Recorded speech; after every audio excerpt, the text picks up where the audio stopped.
करीब 3 साल बाद मैं अपने बचपन के सबसे अच्छे दोस्त से मिलने वाला था, लेकिन जैसे ही सामने खड़े इंसान पर मेरी नज़र पड़ी, मेरा दिमाग पूरी तरह सुन्न हो गया।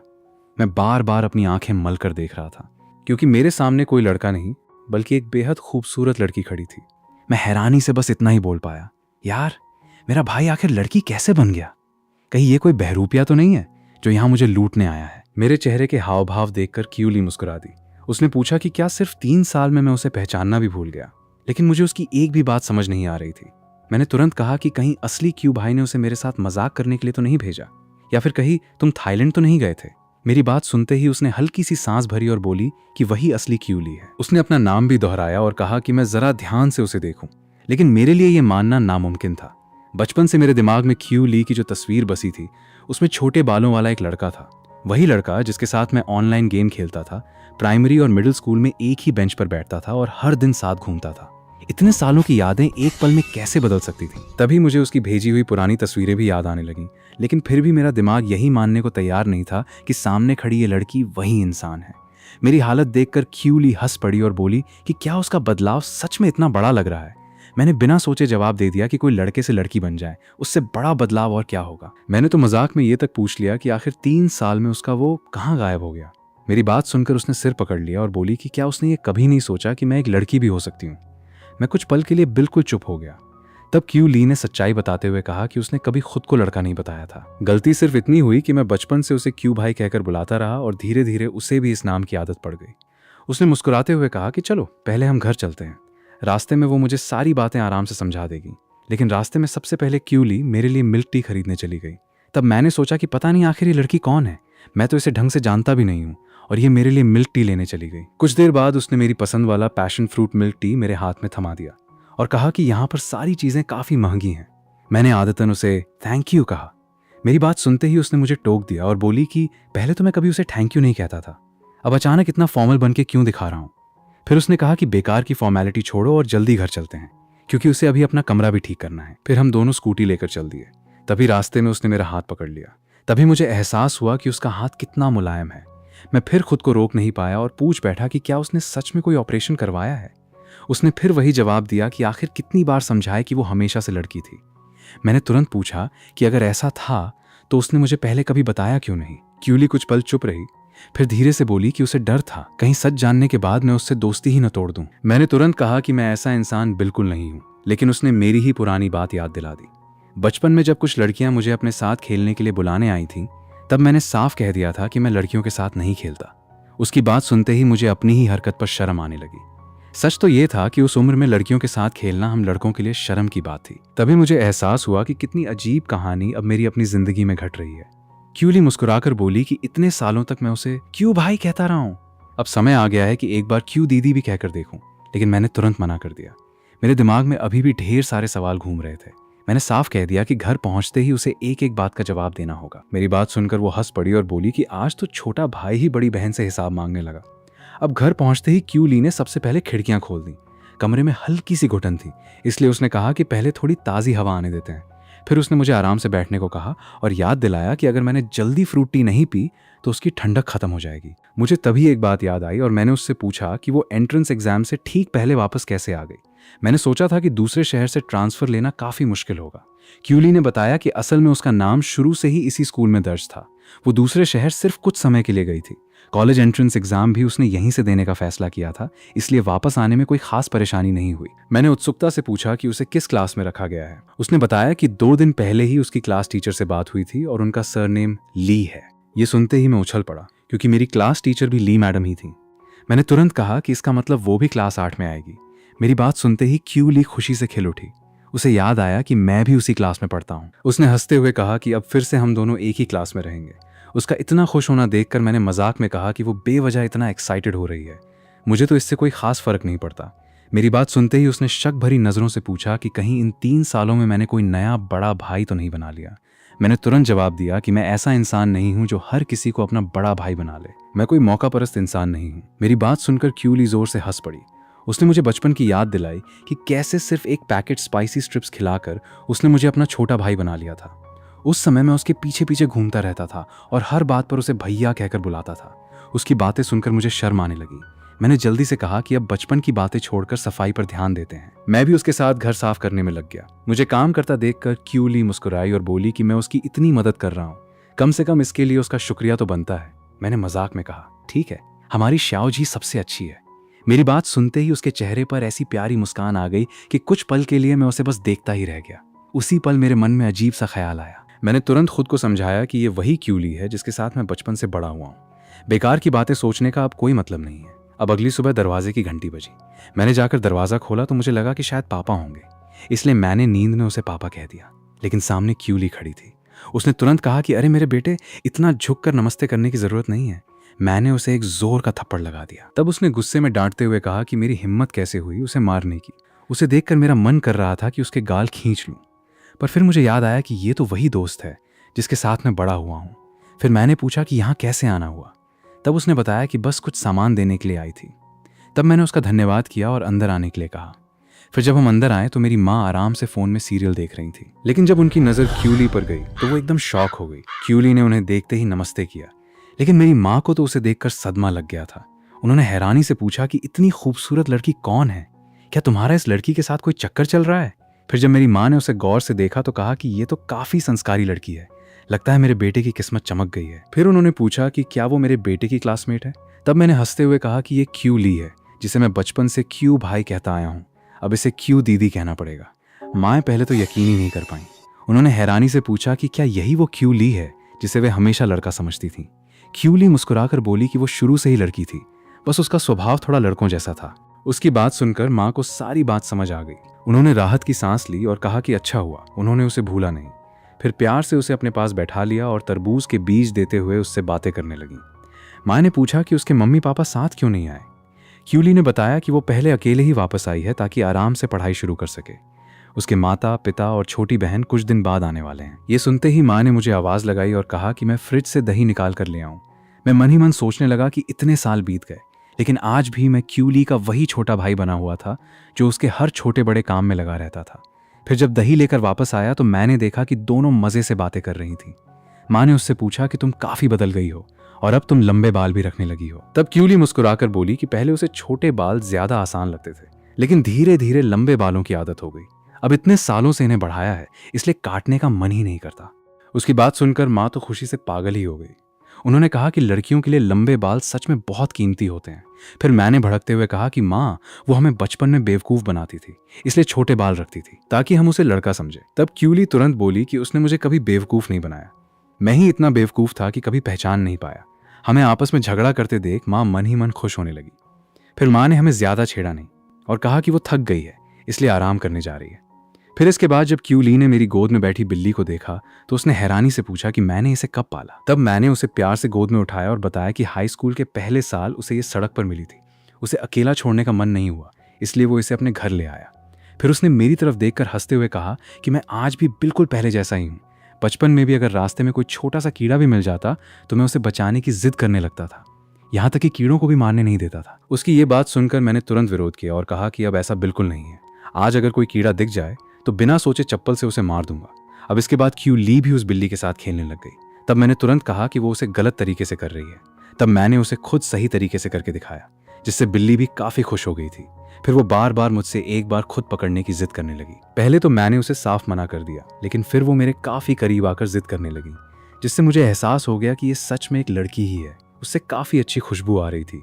तब मैंने शर्माते हुए बिल्ली उसकी गोद में रख दी। वो अभी उसके साथ खेल ही रही थी कि तभी बाहर से किसी के आने की आवाज़ सुनाई दी। दरवाज़ा खुला और पापा अंदर आ गए। वो आज काफ़ी थके हुए लग रहे थे। क्यूली ने उन्हें देखते ही नमस्ते किया। तब मेरे पापा पहले तो उसे देखकर शॉक हो गए, फिर उन्होंने मुस्कुराकर कहा कि लगता है उनका बेटा अब बड़ा हो गया है। इतनी सुंदर लड़की घर तक आ पहुंची है, कहीं ये उसकी गर्लफ्रेंड तो नहीं। लेकिन फिर जब उन्होंने उसे गौर से देखा तो उन्हें कुछ अजीब लगा। फिर जैसे ही वो कुछ बोलते, मम्मी बीच में आ गई और उन्हें चुप कर दिया। उन्होंने बताया कि ये वही क्यूली है जिसे हम सब इतने सालों तक लड़का समझते रहे। असल में वो शुरू से ही लड़की थी। तब पापा को सारी बात समझ आई। फिर मम्मी उन्हें ज़बरदस्ती वहाँ से ले जाने लगी और जाते हुए क्यूली से प्यार से कहा कि आज रात वो यहीं हमारे साथ खाना खाएगी। क्यूली ने भी मुस्कुराकर हामी भर दी।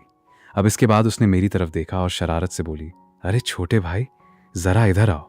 अब अगले दिन जब हम स्कूटर से स्कूल जा रहे थे, फिर मैंने जैसे ही उसकी कमर पे हाथ रखा तो मुझे अचानक याद आया कि जिंदगी में पहली बार मुझे किसी लड़की की कमर पकड़कर बैठना था। और वो लड़की कोई अजनबी नहीं, बल्कि मेरी बचपन की सबसे करीबी दोस्त थी। मेरी हालत देखकर उसने गुस्से से कहा कि मैं उसकी बचपन की दोस्त ही तो हूँ, इसमें इतना घबराने की क्या बात है। फिर मैंने उससे कहा कि अब वो किसका इंतजार कर रही है, जल्दी से स्कूटर स्टार्ट क्यों नहीं कर रही है। मेरी बात सुनकर क्यूली सोचने लगी कि इतनी भी क्या जल्दी है, ऐसा नहीं है कि मुझे चलानी नहीं आती।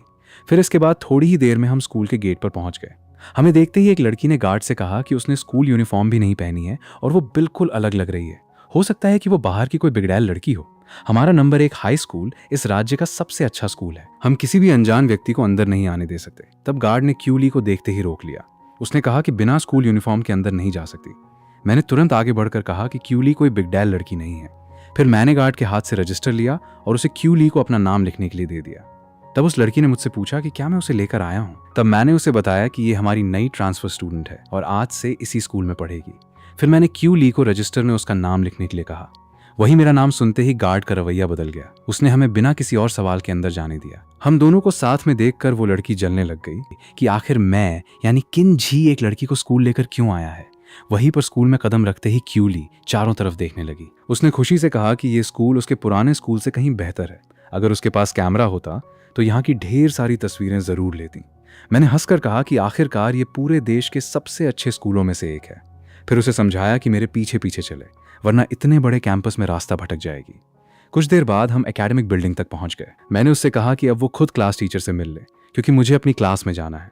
लेकिन उसने तुरंत मेरा हाथ पकड़ लिया और बोली कि अकेले अंदर जाने में उसे घबराहट होगी, उसे मेरे साथ ही चलना होगा। उसकी बात सुनकर मैं मुस्कुरा दिया। अभी कुछ देर पहले तक खुद को मेरी बड़ी बहन बता रही थी और अब इतनी सी बात पर डर रही थी। फिर मुझे एहसास हुआ कि अगर मैं इसके साथ गया तो मेरी इज्जत का फालूदा हो जाएगा। तभी उसने बड़े प्यार से कहा कि वो तो एक मासूम सी लड़की है, क्या उसका छोटा भाई होने के नाते मदद नहीं कर सकता। फिर वो मुझे घसीटते हुए स्टाफ रूम में ले आई। अंदर पहुंचते ही क्यूली ने ली मैडम को नमस्ते किया। तब मैडम ने उसे बैठने के लिए कहा और बताया कि वो उन्हें अब सब समझा देंगी।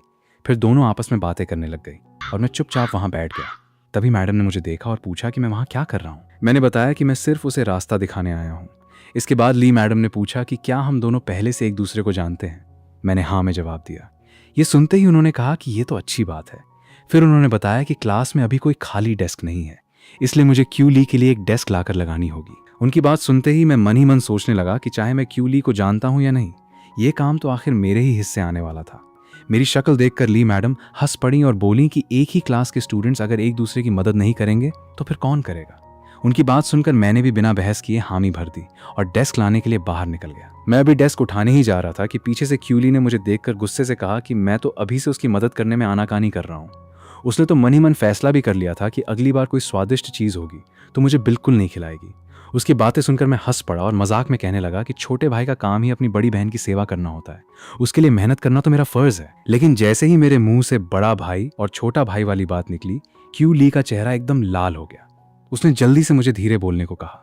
फिर उसने कहा कि ऐसी बातें हम दोनों के बीच तब ठीक लगती हैं जब हम अकेले हों, लेकिन क्लास टीचर के सामने तुम ऐसी बात क्यों कर रहे हो? मुझे इतनी शर्म आ रही है कि मैं मर जाऊं। हमें देखकर मैडम ली भी हंसने लग गई। फिर क्यूली ने मुझे जबरदस्ती क्लास के बाहर पटक दिया और दरवाजा बंद कर लिया। तब मैंने सोचा कि ये घर पे तो कितनी बहादुर बनती है, अब देखो इसकी सारी हवा निकल गई। वही मैडम ने हमें देखकर कहा कि इन बच्चों की जवानी का जोश देखकर मुझे काफी जलन हो रही है, क्योंकि मैं 30 साल की हो गई लेकिन अभी तक सिंगल हूँ। अब इसके बाद मैं और मेरा दोस्त बाहर खड़े थे। उसने मुझे देखते पूछा कि मैं इतनी देर से क्या देख रहा हूँ, कहीं मैं किसी लड़की को तो नहीं देख रहा। तब मैंने उसे बताया कि मैं किसी लड़की को नहीं देख रहा, मेरा दिल पहले से ही किसी लड़की के पास है। तब उसने हंसते हुए शर्त लगा दी कि ऐसा कभी नहीं हो सकता, अगर मेरे आसपास कभी कोई लड़की दिखाई दे गई तो वो अपनी कॉपी तक खा जाएगा। अब इसके बाद मैडम ली ने क्यूली से कहा कि हमारी क्लास का माहौल काफी अच्छा है और तुम किन झी को भी जानती हो, वो तुम्हें सब समझा देगा। वैसे तुम एक काम कर सकती हो, आज से तुम उसके बगल में ही बैठ जाना, इससे तुम्हें भी कोई परेशानी नहीं होगी। क्यूली तो ये सुन के खुश हो गई और कहा कि वो ऐसा ही करेगी। तब मैडम ली ने कहा कि अब मुझे समझ आ गया है कि तुम दोनों सच में काफी करीब हो। तब क्यूली ने मुस्कुराकर जवाब दिया कि बेशक हम दोनों काफी करीब हैं। फिर मन ही मन सोचने लगी कि वो गधा बस ये बात मानना नहीं चाहता, वो तो बस मुझे अपनी बचपन की दोस्त मानता है। फिर इसके बाद वो मेरे पास आई और कहा कि तुम बहुत बुरे हो, तुमने अभी तक मेरी डेस्क उठाने में मदद नहीं की, अगर नहीं करना चाहते तो मुझे बता सकते हो। वही हम दोनों को साथ में देखकर मेरा दोस्त हैरान हो गया और चुपचाप वहां से भाग गया। तब मैंने उससे काफी शांत स्वर में कहा कि चलो हम दोनों साथ में चलते हैं। फिर आगे जाते हुए क्यूली ने मुझसे कहा कि वो डेस्क उठा लेगी क्योंकि वो उसकी बड़ी बहन है और मैं बस कुर्सी उठाकर ला सकता हूँ। तब मैंने कहा कि रहने दो, ज़्यादा पहलवान बनने की कोशिश मत करो। अगर मैंने तुम्हें डेस्क उठाने दी तो मेरी क्लास के सामने क्या इज्जत बचेगी? तुम वैसे भी कितनी दुबली पतली हो। तब उसने गुस्से में अपने डोले सोले दिखाते हुए कहा कि वो कमज़ोर नहीं है, लेकिन उसे एहसास हो गया कि वो काफ़ी कमज़ोर है। अब इसके बाद मैंने उसकी डेस्क क्लास में रख दी। तब बाकी बच्चे उसे देखकर बातें करनी शुरू कर दी। मेरे दोस्त ने कहा कि भाई यार, तुमने तो कमाल ही कर दिया, पहले ही दिन इतनी खूबसूरत लड़की को पटा लिया। तब मैंने उसे बताया कि ऐसी कोई बात नहीं है जैसा वो समझ रहा है, पर उसने मेरी बात पर विश्वास नहीं किया और बोलने लगा कि वो लड़की काफ़ी खूबसूरत है, तो तुम पूरा ट्राई करना, मुझे पता है तुम कर सकते हो। तब मैंने भौहें चढ़ाते हुए कहा कि वो ज़्यादा सुंदर है या झाओ लूसी। तब उसने तुरंत कहा कि उसकी झाओ लूसी ज़्यादा सुंदर है। तब मैंने उससे पूछा कि वो उसे कब प्रपोज कर रहा है। तब उसने माथा पकड़ते हुए कहा कि मैं उसे बहुत जल्द बताने वाला हूँ। तब मैंने उससे कहा कि जल्दी करो, कहीं और तुमसे पहले बाजी न मार लें। फिर मैंने उसे सलाह दी कि झाओ लूसी आजकल पढ़ाई में काफ़ी कमज़ोर लग रही है, तो तुम ट्यूशन के बहाने उससे बात कर सकते हो। वो ये सुन के काफ़ी खुश हो गया और कहने लगा कि ये बात आखिर उसने पहले क्यों नहीं सोची। तभी मैडम ली ने सबको बताया कि आज से हमारी क्लास में एक नई स्टूडेंट पढ़ेगी। फिर क्यू ली ने अपना परिचय दिया। उसने मुस्कुराकर अपना नाम बताया और कहा कि आगे की स्कूल लाइफ में वो सबके साथ अच्छे से मिलकर पढ़ना चाहती है। उसकी ये बात सुन के सारे लड़के उसके प्यार में पागल हो गए। फिर इसके बाद वो सीधा मेरे पास आई और मन ही मन सोचने लगी कि तुम तो काफ़ी बड़े हो गए हो, तुम्हारे साथ बैठने में तो काफ़ी मज़ा आएगा। तभी मेरे दोस्त ने खड़े होकर कहा कि मैडम ली, क्या आप मेरी सीट बदलकर किंजी को दे सकते हैं? मैं अपनी सीट बदलना चाहता हूँ। लेकिन मैडम ली ने उसे चुपचाप बैठा दिया और उसे क्लास के बाद ऑफिस में मिलने के लिए कह दिया।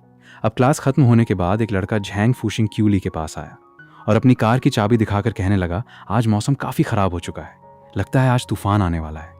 उसने मेरी पुरानी सेकंड हैंड साइकिल का ताना मारते हुए कहा कि अगर वो मेरे साथ जाएगी तो बारिश में भीगना तय है। फिर उसने अपनी मर्सिडीज की चाबी दिखाते हुए कहा कि वो आराम से उसे घर छोड़ सकता है। उसकी बात पूरी भी नहीं हुई थी कि मैं भागकर उसके पास गया और जोर से उसे एक लात मारी और कहा कि पालतू कुत्ते रास्ता नहीं रोका करते, चलो यहाँ से दफा हो जाओ। तब उसने चिढ़ते हुए कहा कि मेरे पास तो कोई छाता भी नहीं है, अगर क्यू ली मेरे साथ जाएगी तो वो पूरी भीग जाएगी। तब मैंने बिना झिझक जवाब दिया कि क्यू ली को मेरी साइकिल पसंद है, किसी और की गाड़ी नहीं। इतना कहकर मैंने उसे दूर पटक दिया। वो बेचारा काफी डर गया। फिर हम दोनों भी वहां से बाहर चले गए। आगे बारिश की वजह से काफी फिसलन हो रही थी, इसलिए मैंने उसे संभल कर चलने के लिए कहा। तब उसने मुझे पकड़ लिया और सोचने लगी कि भले ही वो आज नहाकर नहीं आया, लेकिन फिर भी उसके बदबू बिल्कुल भी नहीं आ रही। अब हम दोनों बाहर आ गए। उसने आसमान की ओर देखते हुए कहा कि हमें जल्दी चलना चाहिए, बारिश कभी भी आ सकती है। तब मैंने हंसते हुए जवाब दिया कि मौसम विभाग की भविष्यवाणी हमेशा सही नहीं होती। फिर मैंने मजाक में कहा कि अगर मैं भीग भी गया तो मुझे कुछ नहीं होगा, लेकिन उस जैसी दुबली पतली लड़की अगर भीग गई तो जरूर बीमार पड़ जाएगी। तब क्यूली ने तुरंत कहा कि घर ज्यादा दूर नहीं है, अगर थोड़ा तेज चलेंगे तो कुछ ही मिनटों में पहुंच जाएंगे। मैंने भौहें चढ़ाते हुए कहा कि पैडल मुझे मारने हैं, उसे नहीं, और वैसे भी किसी को पीछे बैठाकर साइकिल चलाना इतना आसान नहीं होता। और एक बार इस कबाड़ जैसी साइकिल को देखो, कोई चोर भी इसे चुराने की हिम्मत नहीं करेगा। तब उसने मजाक में कहा कि अगर मैं थक गया हूं तो वो खुद साइकिल चला लेगी। मैंने साफ मना कर दिया और कहा कि ये काफ़ी अजीब लगेगा, और वैसे भी तुम जैसी दुबली पतली लड़की पैडल मार ही नहीं पाएगी। मेरी बात सुनकर उसने तुरंत याद दिलाया कि बचपन में तो वही मुझे साइकिल पर बैठाकर घुमाया करती थी। मैंने मुस्कुराकर कहा कि वो बचपन की बात थी, अब हालात बदल चुके हैं। बचपन में हमारी लंबाई और वजन लगभग बराबर था, लेकिन अब मेरा वजन काफ़ी बढ़ चुका है, और ज़रा एक बार अपनी तरफ देखो। फिर हम दोनों साइकिल से घर जाने लगे। रास्ते में मैंने पूछा कि क्या उसे ठंड लग रही है। तब उसने कहा कि उसकी हालत इतनी भी बुरी नहीं हुई, बस तेज़ हवा की वजह से उसके बाल उड़ रहे हैं। तब मैंने कहा कि कोई बात नहीं, वैसे भी घर जाकर बाल धोने हैं, इसलिए बाल बिखरने से कोई फर्क नहीं पड़ता। इतने में अचानक आसमान से बारिश की पहली बूंदें गिरने लगीं। क्यूली घबराकर बोली कि जल्दी चलो, बारिश शुरू हो गई। मैंने पूरी ताकत से पैडल मारते हुए कहा, इतनी जल्दी मत मचाओ, मैं तो पहले ही खड़े होकर पूरी ताकत से साइकिल चला रहा हूँ।